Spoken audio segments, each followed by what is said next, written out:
నేను చెప్పానా లేదా? అసలు ఈ పల్లవ ప్రశాంత్ ఎవరు? అసలు బిగ్ బాస్ వరకు ఎలా వచ్చాడు? అసలు బిగ్ బాస్ రావడానికి ఎన్ని కష్టాలు పడ్డాడు?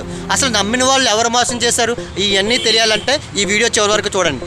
పల్లవ ప్రశాంత్ అనే వ్యక్తి కొంతమందితో కలిపి ఒక యూట్యూబ్ ఛానల్ క్రియేట్ చేశారు. యూట్యూబ్ ఛానల్ క్రియేట్ చేసినప్పుడు తన ఫ్రెండ్స్ ఎవరైతే ఉన్నారో వాళ్ళు మొత్తం మోసం చేశారు పల్లవ ప్రశాంత్ని. మోసం చేసినా సరే, మీరు నన్ను మోసం చేసినా నేను వెనకాడికి వేయకుండానే తనకంటూ తను యూట్యూబ్ ఛానల్ క్రియేట్ చేసుకొని ఏదైతే మట్టిని నమ్ముకొని ఆ మట్టిలో ఉన్న వీడియో చేసుకొని ఆ పంట పొలాల గురించి అన్నింటి గురించి వివరించి యూట్యూబ్లో తనకు తను నిరూపించుకొని హైదరాబాద్ వచ్చి 2 years తిరిగి బిగ్ బాస్కి వెళ్ళాలన్న తన కళను నెరవేర్చుకొని ఈరోజు బిగ్ బాస్లో అడుగుపెట్టాడు. అది కాదు భయ సక్సెస్ అంటే.